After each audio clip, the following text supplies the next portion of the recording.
Hi there. Ooh, kitty.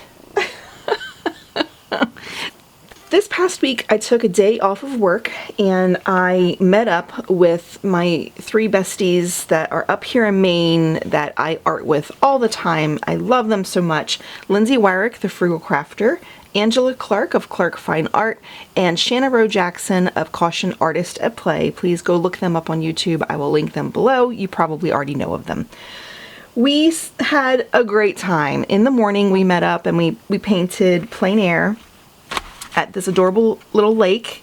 There was a little park where we sat. There were some steps going down to the water, like a boat ramp kind of thing, maybe, or a fishing spot. And I just loved this tree here hanging over, and that these trees were hanging over this way, and they were kind of meeting, and it was really cute. So I wanted something super simple, so I got out my pens and sketched out the pens, and I'm so glad I did. I love this tree. I maybe went a little crazy with the burnt sienna down here, but I still love it. I mean, there was a bunch of like dead leaves and stuff on the ground that were really cool. So that was great. Then we went to lunch. We went to an art shop, which I will get to in a second, and then we sat and we painted at the same spot as this, but we looked the other direction. So we all found interesting things. Angela and Shanna and I all painted this little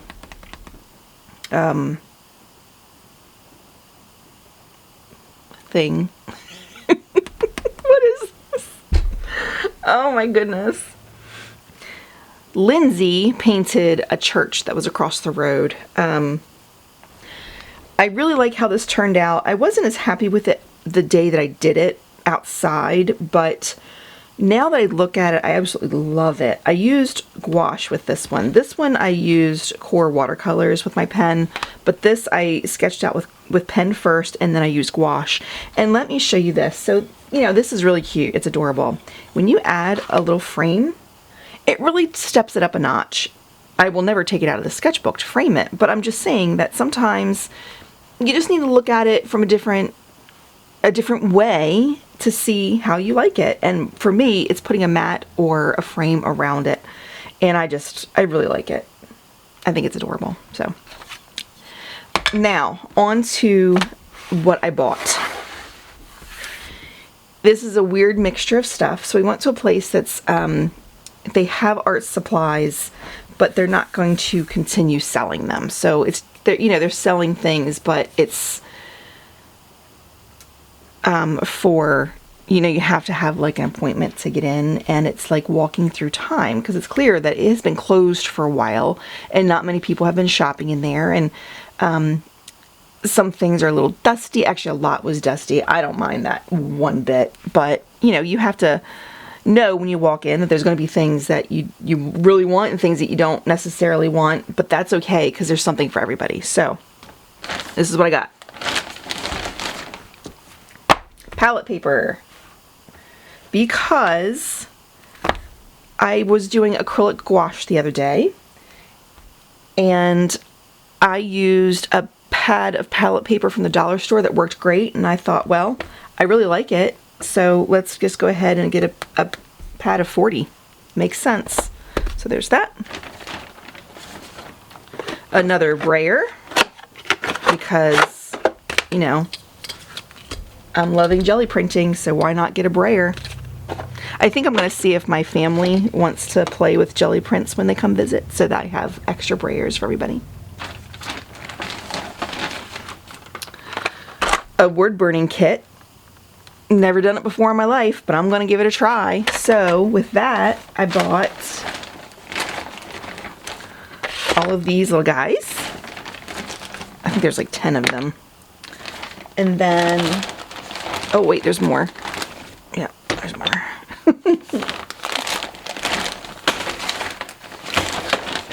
Hold, please. And then I got just some blanks so that I can, try my wood burning kit. And I'm wondering if I burn a design into it, if I stamp it then on the gel plate, will that look neat? We'll see. I'm going to give that a try.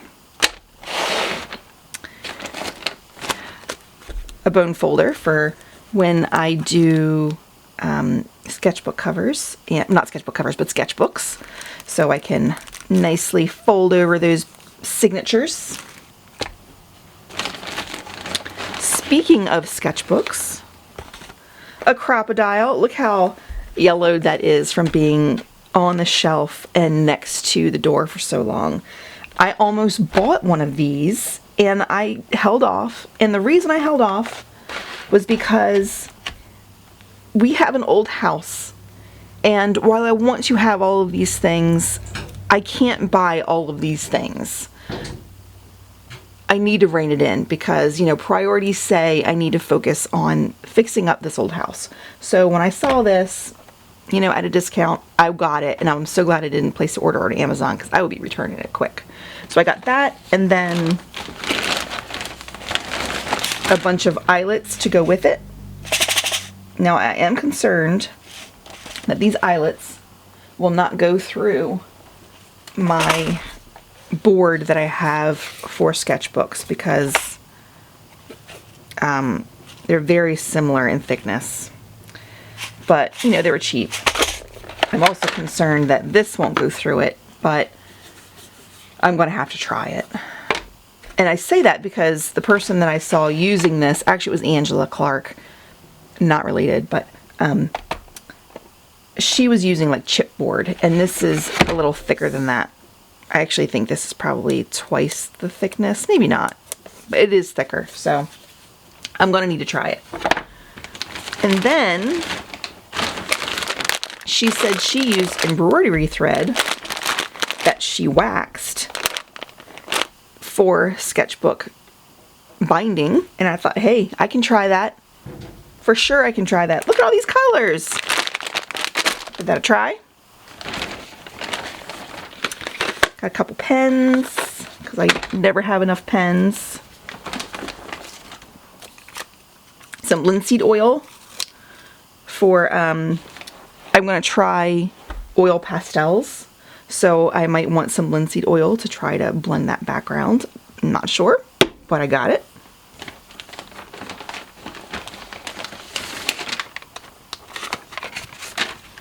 Also for sketchbook covers, needle threaders to thread the embroidered thread and, you know, whatever kind of thread I use into the needle, make it easier.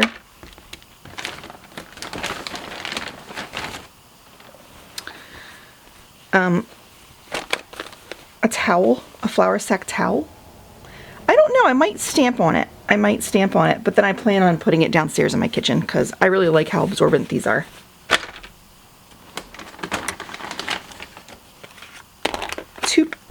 Two erasers. Got a Prismacolor Magic Rub eraser because you can never have too many erasers. And this one that comes out the end. Well, I'm pretty sure it does. It did, I swear. Here it goes. There it goes. So there's that, and then you can just push it back in. I really like those. I have one of these that's like office supplies, and I thought, well, I like it. Let's get another one. Just a good white eraser that won't really mess up my watercolor paper. Again, for sketchbooks, this tearing template. So I really do like the look of a deckled edge. So you can put this down and tear your paper along the edge to make it look deckled.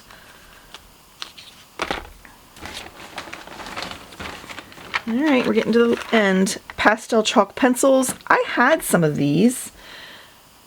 I don't know where they went. We used them for a project on our porch. My husband is colorblind, and he couldn't see the chalk line on the gray porch. So I got my pencils out and I used them. They were different colored, and it was great. It helped him be able to see his cut lines better.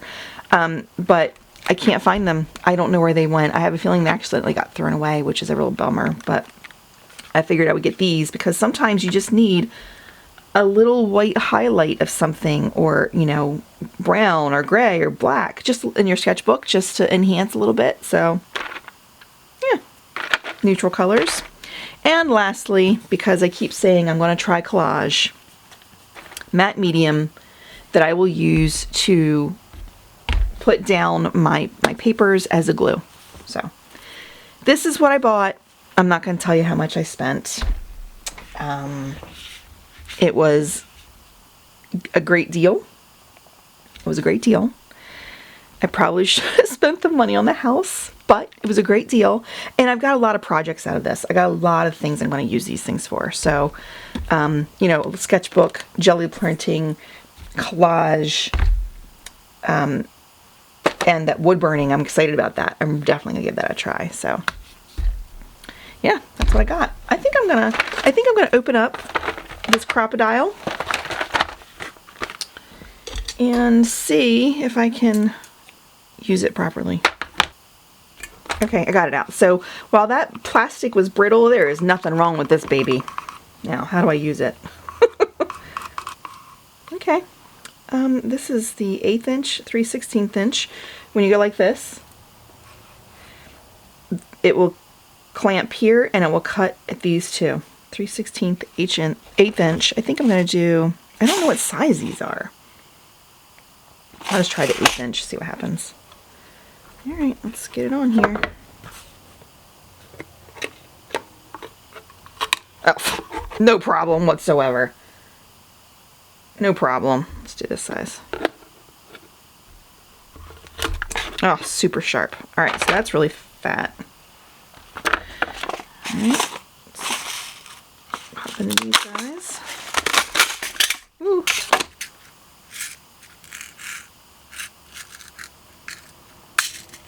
Oh, which way is that?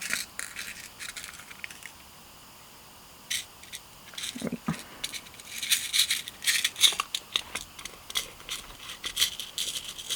Oh my gosh.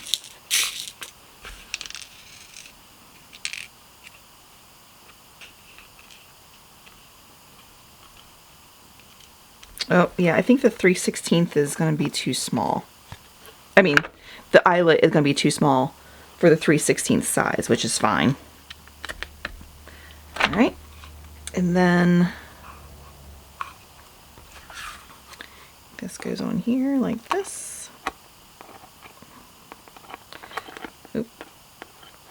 Oh, cramp down. Ooh, no, that didn't work well. I think I did it wrong. Did I read the instructions? No. No. Alright, so I've got here base, top.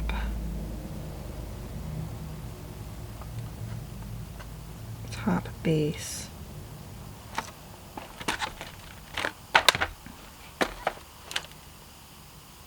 So, oh.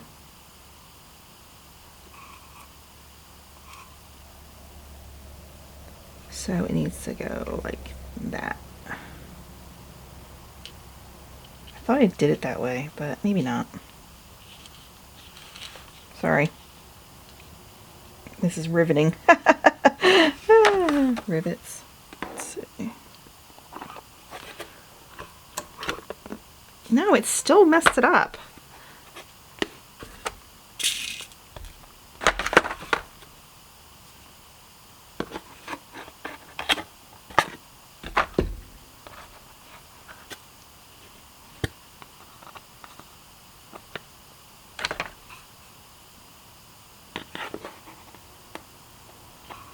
Maybe I'm pushing too hard. Yeah, it's not going to work. It's, they're too thin.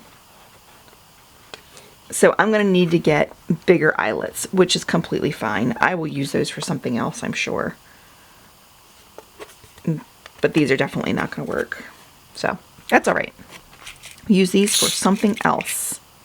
They're just too, woo! They're not thick enough to get through my material. Angela uses, I already said it once, like a chipboard. So possibly these will work for her. So, or maybe I'll get chipboard at some point instead of this thick stuff. But I really like the thick. So anyway, this is my haul. This is my crazy amount of stuff that I got that is just kind of random, but I'm really excited about. If I am decent enough with the wood burning, I will share it with you. If I'm not, I won't. So, all right. Well, thank you so much for joining me. I hope you have a great day. Bye-bye.